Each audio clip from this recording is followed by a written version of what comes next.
Muy buenas tardes. Good afternoon, ladies, gentlemen, friends. It's a pleasure to be here in this very interesting panel that is called Strategic Outlook of Latin America. And we have the pleasure of having three representatives of three key governments of the region. We have Mexico with Graciela Marquez, she's the Minister of Economy. We have Paulo Guedes from Brazil, he's the Minister of Finance, welcome. And we have Mr. Guillermo Nielsen, he's the head of IPF, which is Yacimientos Petrolíferos Fiscales of Argentina. And of course, my friend, Ángel Gurría from OECD. So right away, let's start with this panel in which I think we have many issues to cover, and I will ask the panelists to take the first 5 minutes, and then we can have some questions from the public, and then we come back to the panelists. I think this is the way it would be most interactive. So first of all, let me just introduce a little bit about what's happening in our region. In 2019, 8 countries of the region changed leaders. We have 8 new governments in the region. And it was a very historic year of unrest, social unrest, basically, and social discontent. We have simultaneous slowdown growth. Almost 18 of the 20 countries of the region were decelerating, and the impact of the trade tensions between the US and China have affected very much our region because we have a very, I would say, weaker domestic demand with more fragile financial markets. So no question that at the heart of the discontent lies inequality, which is one of the main topics of this World Economic Forum. And of course, we have to say that we in the region have made a lot of progress in terms of combating poverty, no question. But it's not the same as combating inequality, which is, at the end of the day, something that is really hurting our economies. And basically more because there is a high risk of informality. We have 36.6%. Probably Ángel will tell us a little bit more about it. But, and this is very close to the heart of Brazil, 44% of active persons in the middle income strata are not affiliated or contributing to the pension system. And the pension reforms are at the heart of what I think Brazil is trying to do. So with this very brief introduction, and I would say that to end, I would say that prospects are not very good because last year the region grew only 0.2%. This year the prospect is 1.3%. If we continue with this very low and downturn in the trends of growth, we are going to be 7 years between 2014 and 2020 will be the lowest economic growth in the recent history. So are we facing a lost decade again? What are we going to do, and what are the things that we can highlight? 3 countries that have newly appointed governments with different strategies. We have 3 different approaches in Latin America sitting around this panel. So let me quickly start by alphabetical order with Argentina. Thank you. So, so anybody can Thank you to the alphabet, I would say. I don't want to hurt anybody, just in case. So let me start with you, Guillermo, if you can tell us, how do you see things? How is the newly appointed government of Alberto Fernandez is facing probably one of the most difficult challenges, which is the debt sustainability? Well, there are more than that. There are more than that. Yeah, of course. I agree with you. And let me start from your introduction, because it's true, Argentina has contributed to, through its stagnation, to this problem of the lost decade, alluding at the past decade. So our national challenge and the challenge of the government of Alberto Fernandez is really to detach from that lost decade and to make Argentina a contributor so that in some years from now, when we get together again, we will have a stronger Latin America with a large contribution of Argentina to that. And Argentina has the resources to do that. But it's true, inauguration in Argentina is on December 10th. So, you know, coming to Davos for us is, we are just starting the government. So it's a sort of one step right after the Christmas break, in a way. So we have to deal with the highest inflation. Last year was the highest inflation in 28 years. We had, under the previous government regime, more than 300% of inflation, which is, you know, a major problem, and it's a very difficult issue for South American economies. Luckily, most of the economies have overcome that problem, but it's not the case of Argentina. So it's a daunting problem that we have. We are coming from growth going down for 3%, and unemployment, which normally in Argentina is relatively low, is at the verge of 10%, which is, you know, only in 2 years in the past 2001, around the 2001 crisis, we did over 10% unemployment. Unemployment is very high. Hunger is a problem, is one of the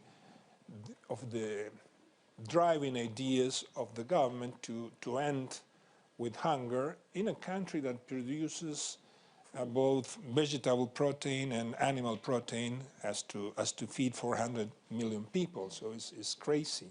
I mean, it shows how the economy is not working well. So I would say, what are the two, starting to talk about what's going on now and about the future. The two main challenges we have this year in terms of policy making is really, on the one hand, the debt restructuring, and on the other hand, the launching of the growth path for the Argentine economy. So I'm going to try to tackle both of them. I was in charge of the restructuring of the debt as a result of the crisis of 2001. So we ended up with an exchange in 2005. Angel Gurria knows this very well. He worked on the other side. He was at the time on the other side negotiating on behalf of the German-speaking bondholders, I would say. So that leads me to one of the differences. Let's compare a bit what happened then and what's going on now. One of the differences is that in 2002, 2005, we had to deal with retail investors in Japan, especially in Italy, which was a major conflict that, you know, went over and tainted relationships with the G7, for example. And in Germany, Austria, and part of Switzerland, which Angel Gurria took care of at that time. So this was a major problem, dealing with retail investors. Well, that's not the case now. Nowadays, what we have is that the debt is in the hands of professionals, both of real money professionals and of funds. So this is a very important difference at the time of trying to really straighten up the situation that we have in our hands right now. The second two economic aspects that I should underline here is that we have a situation of local law peso debt that is unprecedented.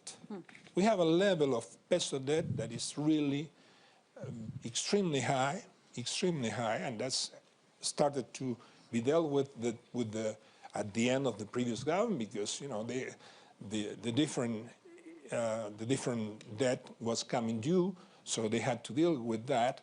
And that never happened before in Argentina. Having such a level of debt in pesos is something absolutely new and requires a new thing. And the complexity of globalization is such that you don't only have local investors, but you have major players that came to Argentina to lend in pesos. So that adds complication to the situation as it is now. The other and the most complex situation is the debt we have with the IMF. Yeah. The IMF really did an incredible thing, in the sense that they went over their own rules for lending. They made exceptions for exceptional treatment of lending. So, you know, overall, one of the first things that Alberto Fernandez did was to stop this train and saying, no more, we are taking no more debt from the IMF. But nevertheless, we have something like $44 billion debt with the IMF. In a government that increased debt for slightly above $100 billion over 4 years. So it's unbelievable. It's unbelievable. We cannot believe that we are here with, you know, 100 more billions of debt, and we don't have a gas pipeline to connect the oversupply of gas that we have in the south from Vaca Muerta with Buenos Aires, nor with Brazil, for example, that could be a major market for us. We don't have that. And how much does that cost? Around $1 billion. So, you know, these are the contrasts. A lot of debt and too few productive investments. So we have to deal with that. And we will have to deal with the IMF and the IMF rules, which are, you know, it's not easy. I'm looking forward and trying to see what the change in managing director of the IMF means to this. Because, you know, we are coming from a managing director that was very much into public relations. And now we have to repay, and that is not public relations. You have to foot the bill. But you have, in order to foot the bill, you have to grow, and you have to produce foreign exchange. So this is a challenge that is both for Argentina, but in particular, is a challenge for Kristalina Georgieva, that we know, we have not negotiated with her yet, but we know she's a professional, she's an economist, a very hands-on economist that likes to crunch numbers by herself. So this is something that is going to come. The government of Argentina is working very hard to really start the negotiations that, of course, are going to take place both with private bondholders, but in this case, the IMF is going to have a crucial role to play. It's not just the IMF, but it's the main lender to Argentina these days. And I'll take the other part, if you want, to elaborate on growth with the second question. Okay? Thank you, Guillermo. Thank you so much. And I think at the end of the day, what Argentina needs is breathing space, right? To have the chance to grow, to repay. Right. I've heard that Alberto has said very often that he wants to pay. He really wants to. Sure, of course. But he needs space. All of us, all Argentines want to Right. pay, but we need to grow. Exactly. And we want to produce the dollars that are needed to pay. Especially on trade. So we will come back to you, Guillermo. Thank you so much. Let me go to Minister Paulo Guedes and ask you, dear Minister, you also have, well, not so new government, but you have a lot of challenges in Brazil, which is one of the most powerful economies, país más grande do mundo. We need Brazil to grow. And I would like to ask you, Brazil has not been growing enough and has this tremendous challenge of reforms and the pensions particularly. So can you tell us a little bit, Minister, what are the things that this government of President Bolsonaro is trying to gear to get more investment, to open up, to, I hope, to seal the deal, Mercosur, Europe. There's so many things on your plate. Certainly. Different from Argentina, I must say, but also very challenging. Minister, please. Well, Brazil was once, by some decades, the fastest growing economy in the world. Brazil used to grow faster than China, than Korea, than Japan. Japan was number 2. For 2, 3, 4 decades. Like Argentina was once the 5th largest, highest per capita income in the world. Somehow we lost our way. And in the Brazilian case, tracking just the last 40 years, you can see public expenditures as a ratio of GDP coming from 18% under the last 2 military governments, when 18% at the end of the military government was already 22, 23. Then the civilian governments, one after the other, 30%, 36, 40, 45%. So you saw not only a lot of misfunctionings, because when you're spending too much, for instance, in the Geisel government, which was the one before the last of the military government, he was recycling petrodollars and spending a lot through state companies. So our history of a sequence of exchange rate crises began there. Then the last military government with Figueiredo, it was the threat of hyperinflation. Inflation came from 30%, 40%, 100% to 200%. And then 2-3 years stable, if you could imagine something like that, stable around 200% inflation. All the economy indexed, wages, rents, everything indexed. Then the civilian government, first elections, and then we went to hyperinflation, 5,000%. And then we began fighting symptoms of inflation instead of fighting the underlying phenomena. We began attacking symptoms. We have frozen prices, then we froze financial assets. Then eventually we learned the importance of the central bank, of floating rates. But still, because public expenditures was uncontrollable, we just switched inflationary finance for a snowball indebtedness. Then internal debt came from 20-30% of GDP to almost 80% of GDP, which is where we are now. And then at the end of these 40 years, what we saw with this uncontrollable expansion of public spending, the corruption of a democratic system, and economic stagnation. So it is not something that happened suddenly to Brazil. Brazil was growing 7.3, 7.4 average for 2, 3, 4 decades. Then we decelerated to 5% at the end of military government. Then we began 2, 2.5 for 15, 20 years. And then we collapsed to 0 and eventually minus 3%, minus 3%. So it is a long story. I compared it to a whale, big whale, a giant dimension. It was a continent. It's a continental dimension economy with natural resources, with everything.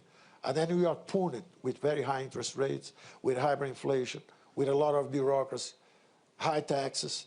Eventually, you kill the whale. So we collapsed. And I'm using, just to simplify the situation, even to my president, to the popular opinion in Brazil, first year, we will remove 1 or 2 harpoons. It will grow 1%. Second year, we keep removing harpoons. It will move better, 2%. Third year, 3%. Last year, 4%. Well, first year was 1.2. And this year looks like it's 2.5. So even higher than what I thought at the beginning. So we're beginning to remove the harpoons. The economy is beginning to move.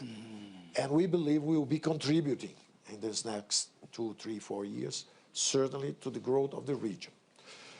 We began attacking the #1 expenditures, Social Security. It was exponential, the increase. And even worse, a factory of privileges, because they were unequal. If you were a public employee, not only you have stability of employment, not only you have higher wages, but you also have 6, 7, 8, 10 times more than the usual private sector retired man. So attacking this factory of privileges frontally put 1 million people in each capital of Brazil, of the Brazilian states. We have like 10, 12 states whose capitals have more than 1 million inhabitants. Rio de Janeiro is 10 million, São Paulo 15 million, Belo Horizonte is 3 million, Recife. So it's a continental dimension country with big cities. And then you saw 1 million people in each one of these capitals on the street asking for a social security reform on behalf of their children, of the future generations. I posed the problem. I said, listen, our lack of courage will destroy the retirement opportunities for everybody and will jeopardize our children. Either we face the problem now or the thing will derail. And then people went to the street asking for the Social Security, which is amazing. You see, even in countries like France today, they don't have political support to make the change. Sure. And in Brazil, everybody there. So the maturity of the thing is impressive. So the Congress approved the first reform. Then we attacked second largest expenditure. So not only the government was spending too much, 45% of GDP, but it was a low quality expenditures. Privileges in Social Security, one. Second one, interest payments on debt. One Marshall Plan a year, $106 billion to service debt a year, on internal debt. So it's the present value of a Marshall Plan. So Brazil rebuilds one Europe every year without escaping from poverty, which is mind-boggling. So it's a rich, wealthy country that can serve a debt like that and cannot remove. And when you compare the numbers, the first Bolsa Família, the voucher to poor people in Brazil, was 10 billion reais. We spent 40 times this, 400 billion reais in the service of the debt. So it's shocking. So what did we do? Let's deleverage the public banks. Let's pay back the debt. Let's reduce or decelerate sharply the growth of indebtedness.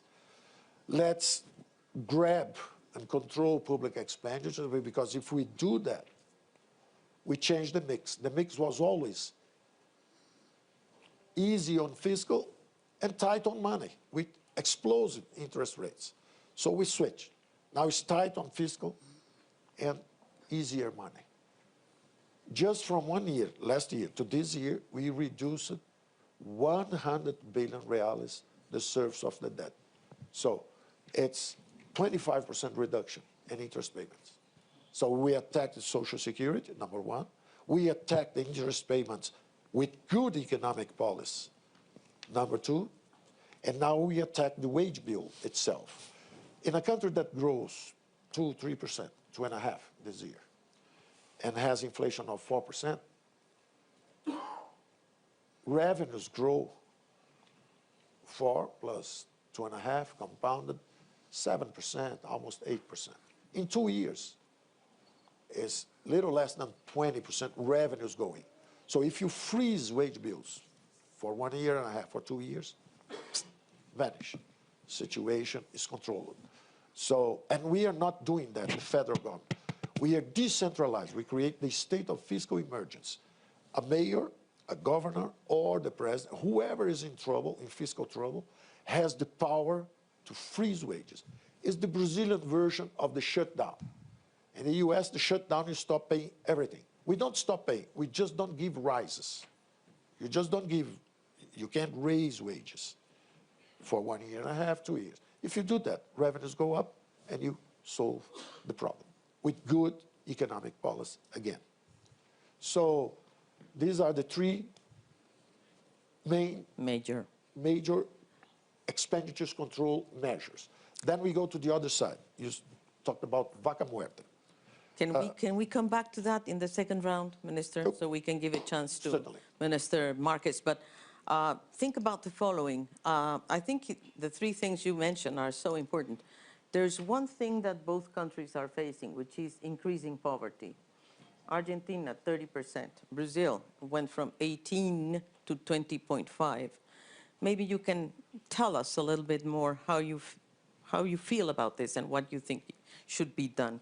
Let me turn quickly to Graciela. And of course, Mexico is in the Cuarta Transformación, the fourth transformation, and that has created a lot of, I would say, uncertainties, certainties, questions, what's going to happen with the rules, with investment. Of course, there's a very good news, which is the trade agreement with the U.S., which was signed, which I think brings a lot of good perspectives. But indeed, Graciela, I think you have a lot of things to tell us about what Mexico is going to do. By the way, I think that Mexico has the lowest minimum salary of the world. And one of the first actions of President López Obrador was to increase the salary 36%, which was already good news, the lowest minimum salary of the world. So, Graciela, can you tell us a little bit how Mexico is going to cope with all these challenges, questions, a new transformation? The investors are asking questions, and so. They are, actually, thank you, Alicia. Investors are asking how is Mexico facing the challenges of this third decade of the 21st century. And one thing, it's clear, Mexico, it's committed to maintain stability, to maintain macroeconomic stability, which is key for resuming growth. So Mexico had sound public finances. We reached a primary surplus closing 2019.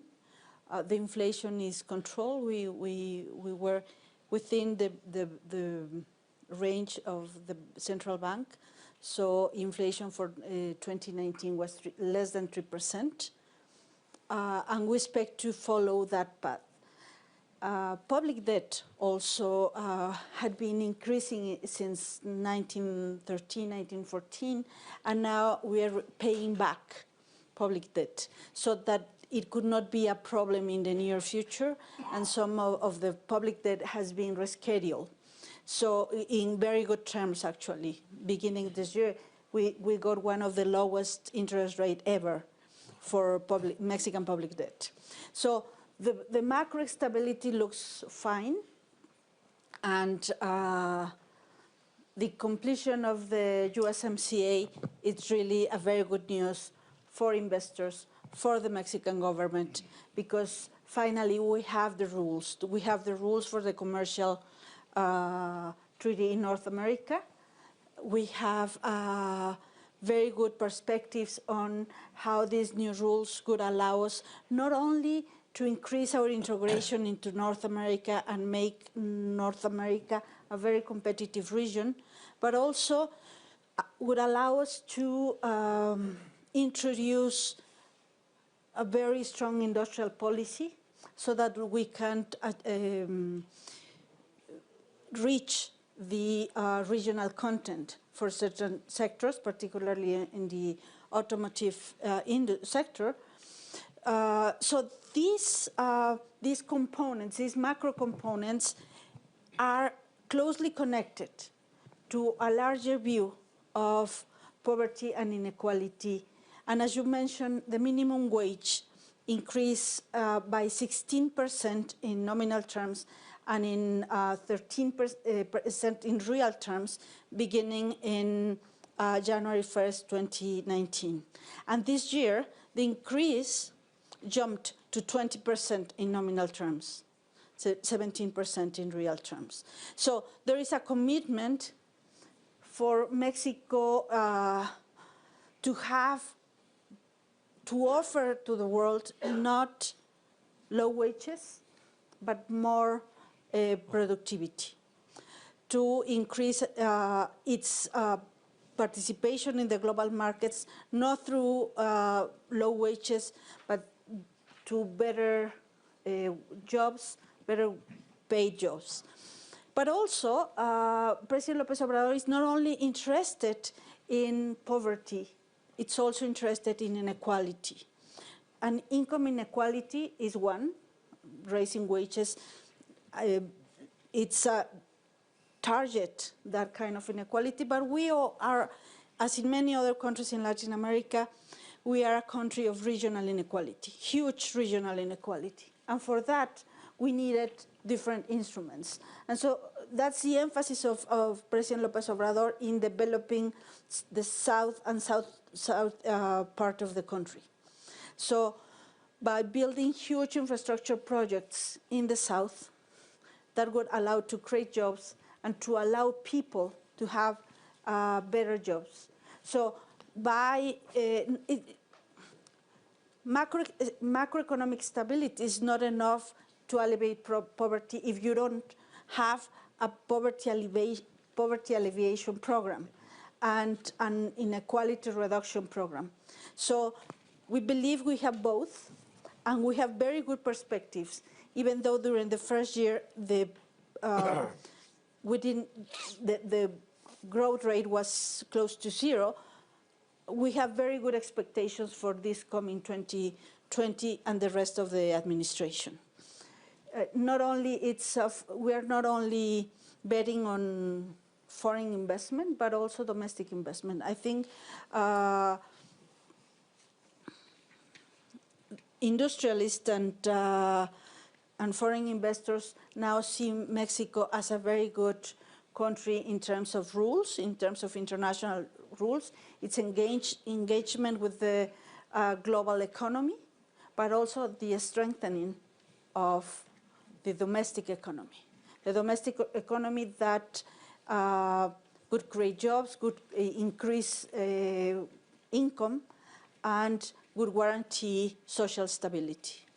The popularity of President Obrador tells that this is a government in which social unrest will not be present, at least in the coming years. Thank you, Graciela. So we do have three very, I hope, the three countries will become the engine of growth of Latin America, which is so much slowing down, because 18 of the 20 economies are slowing down, with the exception of Colombia.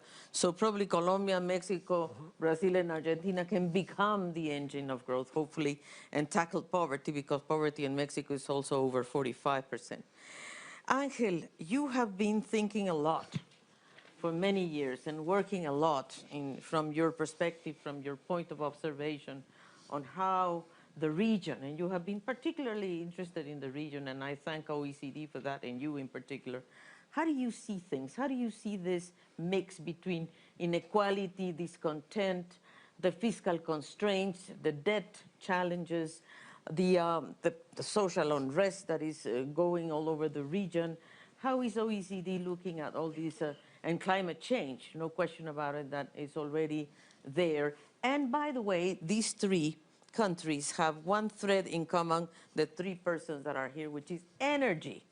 IPF, Vaca Muerta, Preal, Pemex. So maybe in the last round you can tell us if energy can become an engine of growth, and what type of energy? Carbonized or decarbonized, or what?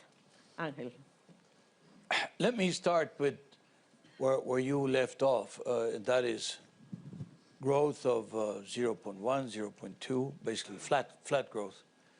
And then an outlook of 1.2 or 1.3 for the region in next year. Maybe a little bit higher, 1.6 perhaps, something like that for the year after. Clearly insufficient for the needs, for the demographics of the country.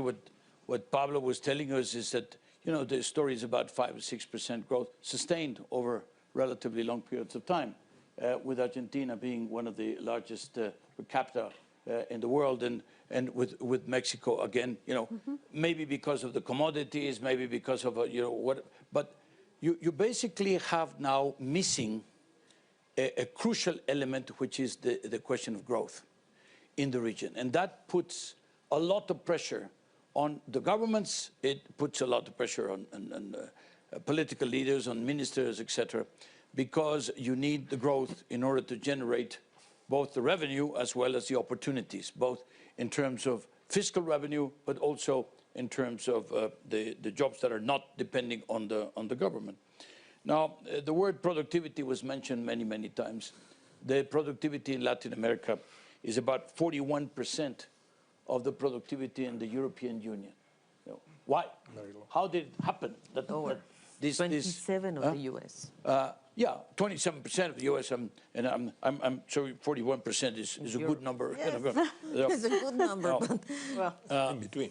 But then Pablo alluded to some of the attenuation mechanisms that we have used, like our public elements of support of the poverty, and then saying, well, we're paying so much debt service that we can hardly increase the size of our poverty fighting ministries, and then poverty-fighting mechanisms. And then what happened is that as the growth slowed down, so did the capacity to continue to promote inclusion and cohesion. Sure. So right now we are in a very difficult situation where we have to recover growth in order to be able to have the resources, in order to be able to fund the compensating, anything close to what you call automatic stabilizers. The closer we come to automatic stabilizers in Latin America are these kinds of mechanisms. So we have a problem. Now, the other problem is that which are one of the greatest enemies, informality, formalization, informality. In the case of Mexico, there has been progress. It went from 60 to 57%, So clearly, even there, you see a very small, relatively. Now, how do you create, for example, skills programs with 60% informality? How do you create, if 60% of the people are not creating the pension fund because, they live day to day, mouth to mouth, etc. But also, there's no loyalty between the company and the employee because, it can break any time. The relationship can break any time. So I don't try a little bit harder for the company's sake, and the company does not try a little bit harder for my sake, and therefore, we just go our own separate ways. That is a very big issue. Women's participation in the labor market. There's a big labor participation gap, and there's also a pay gap, and there's also a skills gap, and then you also you have in the universities, even high school universities, the women are just as good, even better, and then they stop when they are childbearing age, and then they stop again when they have to deal with the elderly. So in a way that's so the question is, there's no surprise. The social discontent comes from the fact that we have for many decades, it's not about yesterday, it's not about, actually for 10 years during the crisis to start with, left too many people out. Mm-hmm. So the diagnosis has to be to get back these people into the action, to give them the opportunities, to give them the chance, to give them the skills, but to provide them skills. It's not just a question of providing them just money to buy the next meal, but also to give them the skills to fight their way into a very competitive, mostly now increasingly digitalized economy going forward, etc., especially in the cities, because we became urban before we became rich. And therefore, we have a lot of people in the cities, and that creates a problem. We have to deal with the urban-rural divide, but we have to create the question of the cities. Have to stop you there. So let me just go into two last words. One is the discontent is linked to the quality of the services, which are not good enough because we cannot finance them to be good enough, but also discontent is linked to corruption.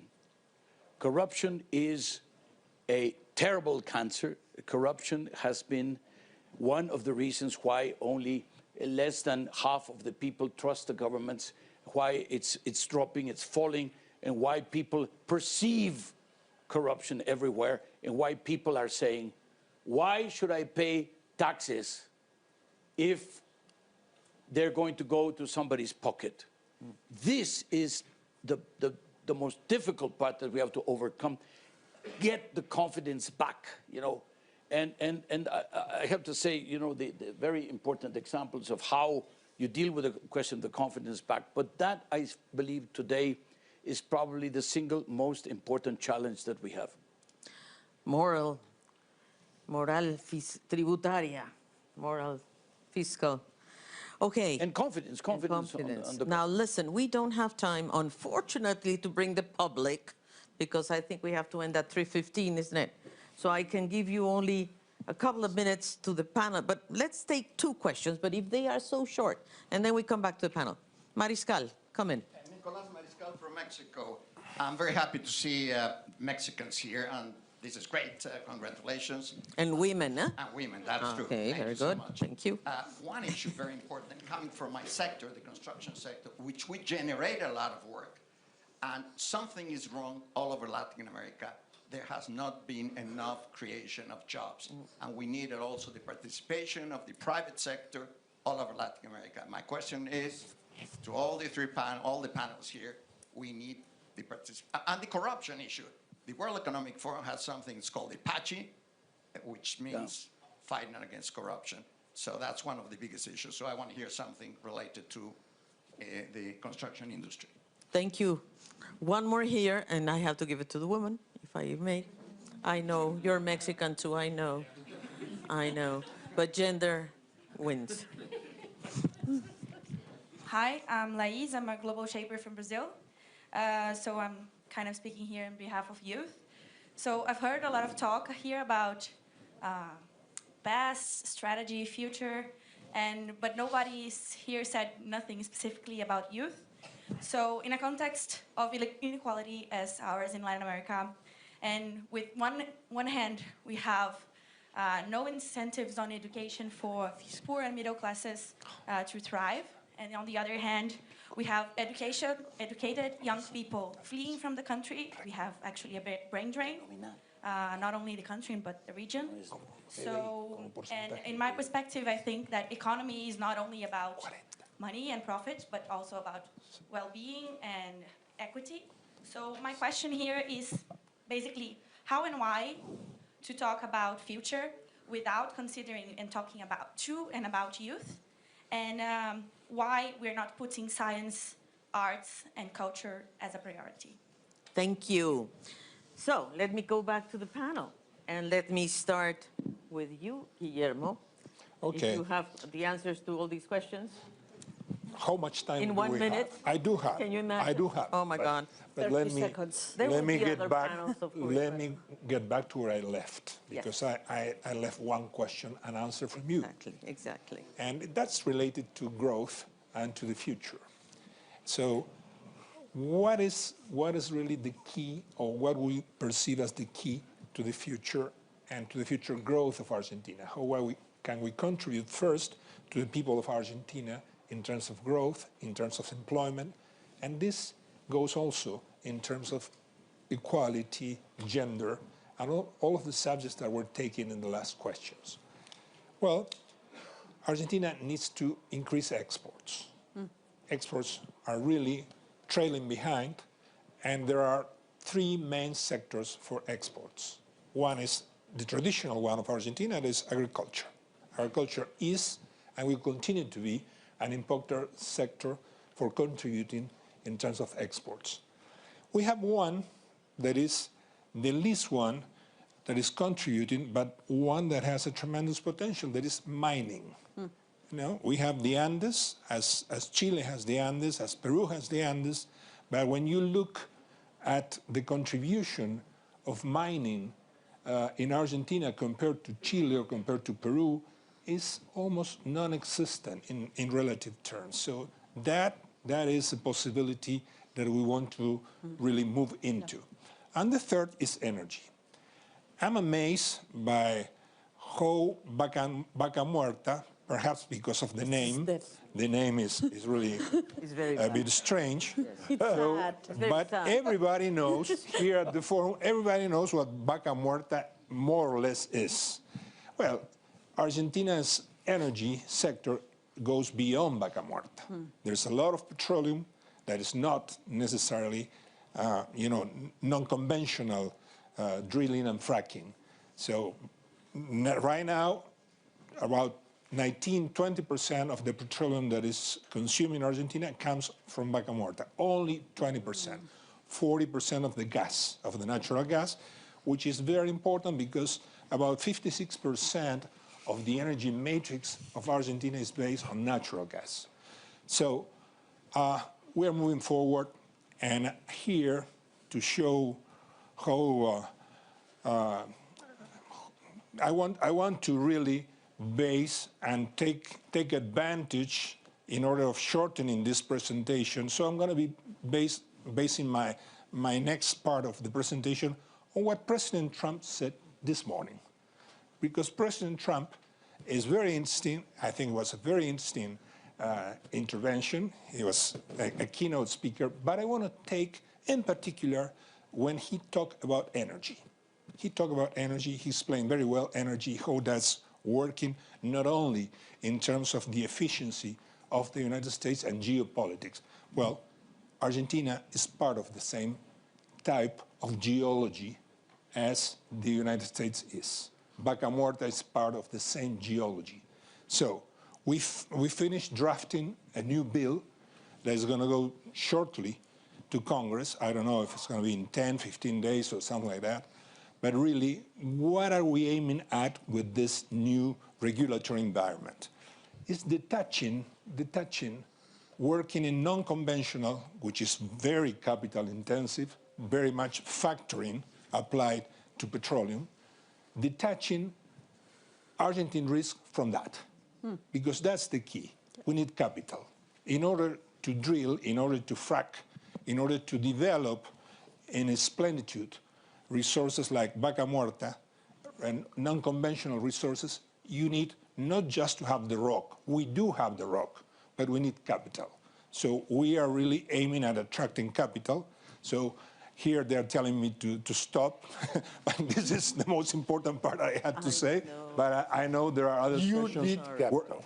But I will take that in the continuing sessions that we have. Thank you very much. Don't miss the next session of Guillermo. Don't miss the next chapter. Exactly. Minister, Well, I'm sorry I have to cut you so much, so I'm only going to allow the country. we should connect Vaca Muerta to our distribution. We want the oil from pre-salt and natural gas. Absolutely. So we have the cleanest energy matrix in the world. It's Brazilian.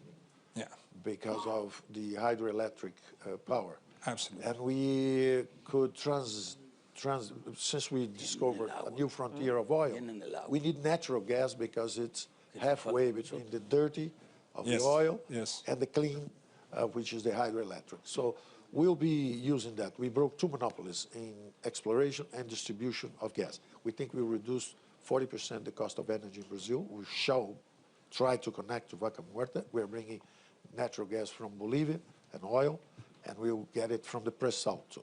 With this, we could reindustrialize the country. We also promoted the law of economic freedom, because in the US, everything is permitted, is allowed, except what's forbidden. In Brazil, everything is forbidden, except what is allowed. So that's the way corruption spreads. Yeah. The highest the degree of control of the government over the resource, the highest the corruption. Power corrupts, absolute power corrupts absolutely. So this thing of decentralizing resources, financial resource and political power is in the agenda. As respect to the inequality and the youth, our social security reform presented there was all about the youth, all about the young guys. So we want to transit to a new world, eliminating totally the most cruel tax in the world, which is taxing labor. So the kid just getting out of school, 100% taxes on wages. So it's a low wage for whoever receives and very expensive for the company because there's no experience. So we want to remove taxes entirely for the youth so that they would have good jobs, good employments immediately as soon as they get out of school, and they would have a capitalization system for the future through the Social Security. Unfortunately, it did not pass. It had fiscal potence, but it could not transform the system.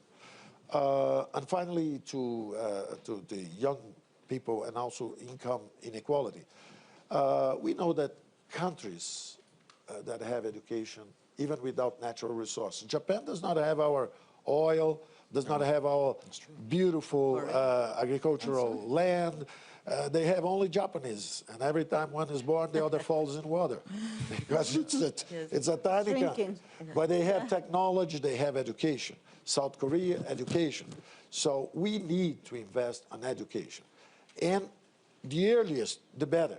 So we'll be supporting a massive first early stage resources, voucher, to help to educate kids the early stages. So, because most of the income inequality in Brazil come from two sources. First, the inequality of educational opportunities. So the poor kids don't have jobs, they don't have education, don't speak English, don't have, it's a very sad thing, and very high taxes on labor. And this tax on labor make that 40 million Brazilians do not contribute. They don't have jobs, they cannot contribute to the Social Security either. So you destroy jobs and you destroy the financial foundations of the Social Security system. We addressed that too. And the income inequality, one source, like I said, is the inequality of opportunity, especially through education, but also the privileges, that the lack of competition, because we should ask ourselves how 3.7 billion Eurasians are being removed from poverty. Never in the history of humankind so many people escaped from poverty, like India, China, Vietnam. They're escaping from poverty using the very same tools that we are not using: markets, competition. You go to Brazil, 200 million people have to buy construction services from 6 companies. Have to have banking service from 6 banks. So cartel here, cartel there, cartel everywhere, exploiting 200 million, because we don't like capitalism. We hate competition. Thank you so much. So think of that. Let me give the last word to Graciela. Very last word. I couldn't agree more. At least to say goodbye, because... Goodbye. I couldn't agree more that corruption is very important for reducing poverty and inequality, and that's in the core of the program of the administration, the current administration. And in the mandate he got too. Yep. Thank you very much. I'm sorry to push everybody. It was so interesting.